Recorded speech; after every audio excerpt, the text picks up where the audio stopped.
दोस्तों नमस्कार, हर हर महादेव। स्वागत करती हूँ आपका एक बार फिर से अपने इस चैनल में। आप सुन रहे हैं मुंशी प्रेमचंद द्वारा लिखित गाथा शूद्र। दोस्तों, प्रेमचंद आज़ादी से पहले के समाज में और समाज में फैली हुई बुराइयों के बारे में लिख रहे थे।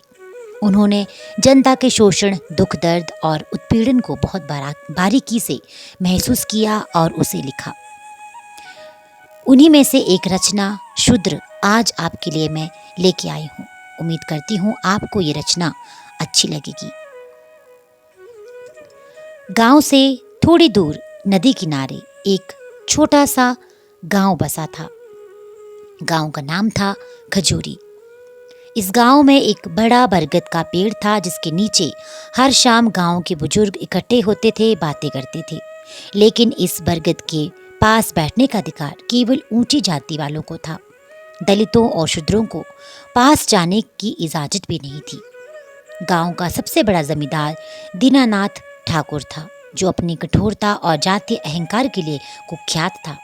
उसका कहना था, शूद्र केवल सेवा के लिए बने हैं, उनका स्थान पैर के नीचे है, सिर के ऊपर नहीं। गांव के हर कोने में शूद्र परिवारों की बस्ती थी। इनमें से एक था रघु। रघु लगभग 35 साल का था, मध्यम कद और सख्त मेहनती इंसान था। उसके पिता भी ठाकुरों की सेवा करते करते बूढ़े हो गए थे, लेकिन रघु के मन में बचपन से एक चिंगारी जल रही थी। उसे लगता था कि ये एक व्यवस्था जो है वो गलत है। एक दिन रघु की पत्नी सुमित्रा जब ठाकुर के खेतों में काम कर रही थी तो ठाकुर के बेटे ने उसके साथ दुर्व्यवहार किया। सुमित्रा किसी तरह बचकर घर आई, लेकिन उसकी आंखों में डर और अपमान साफ झलक रहा था। रघु को ये सुनकर गुस्सा आया, लेकिन वह जानता था कि अकेला कुछ भी नहीं कर सकता। रघु ने अपनी बस्ती के लोगों को इकट्ठा किया। उसने कहा, हमारी जिंदगी जानवरों से भी बदतर हो गई है। अगर हम अपनी स्थिति बदलना चाहते हैं तो हमें संगठित होना होगा। लोग डर रहे थे। किसी ने कहा, रघु, ये ठाकुर हमें मार देंगे, हमने तो पीढ़ियों से यही सहा है। रघु ने जवाब दिया, डर से कुछ नहीं होगा। अगर आज चुप रहे तो आने वाली पीढ़ियां भी यही सहेंगी। धीरे धीरे लोग रघु की बातों से प्रभावित होने लगे और शुरुआत हुई एक नए संघर्ष की। रघु ने तय किया कि अब वे ठाकुर के खेतों में बिना उचित मजदूरी के काम नहीं करेंगे। उन्होंने अपने बच्चों को गांव के मंदिर के पास बने स्कूल में भेजना शुरू किया, लेकिन ये ठाकुर को नागवार गुजरा। एक दिन जब रघु अपने बेटे मोहन को स्कूल छोड़ने गया तो मंदिर के पुजारी ने उसे रोक दिया। तुम्हारा लड़का स्कूल में नहीं पढ़ सकता, ये केवल ऊंची जाति वाले बच्चों के लिए है। रघु का खून खौल उठा। उसने पूछा, क्या भगवान भी जाति पूछते हैं? पुजारी के पास कोई जवाब नहीं था, लेकिन उसने गांव वालों को उकसाया। गांव के ऊंची जाति के लोगों ने रघु और उसके परिवार को सबक सिखाने की ठान ली। एक रात ठाकुर और उसके गुंडे रघु के घर आए। उन्होंने रघु को पीट पीट कर अधमरा कर दिया और सुमित्रा को धमकाया, लेकिन रघु का हौसला नहीं टूटा। अगली सुबह रघु ने अपने लोगों को फिर से इकट्ठा किए। अगर आज नहीं लड़े तो कल हमारा अस्तित्व भी मिट जाएगा।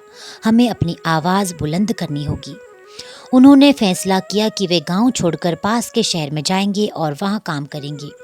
धीरे धीरे उन्होंने शहर में मेहनत करके पैसे कमाए और अपने बच्चों को पढ़ाया।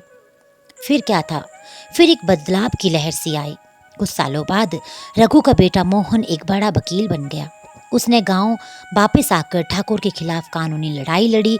उसने शूद्रों के लिए शिक्षा और रोजगारों के अधिकारों की वकालत की। गांव में एक नई क्रांति शुरू हो गई। शूद्रों ने अपने अधिकारों के लिए लड़ाई लड़ी और जीत हासिल की। दोस्तों, बरगद का पेड़ अब भी गांव में खड़ा है, लेकिन अब उसके नीचे हर जाति के लोग बैठते हैं। गांव की हवाओं में समानता की सुगंध है। रघु के संघर्ष ने साबित कर दिया कि बदलाव संभव है, बस हिम्मत और एकता की जरूरत है। ये कहानी हमें उस समाज के संघर्ष और समाज में होने वाले बदलाव की प्रेरणा देती है जो उस समय की दौर में लोगों ने सहन किया था। मुंशी प्रेमचंद की ऐसी और गाथाएं और कथाएं सुनने के लिए इस चैनल के साथ जुड़े रहिए। अगर आपको ये कथाएं अच्छी लग रही हैं तो इन्हें लाइक कीजिए, शेयर कीजिए और चैनल को सब्सक्राइब करना बिल्कुल ना भूलिएगा। आपका दिन शुभ हो। हर हर महादेव।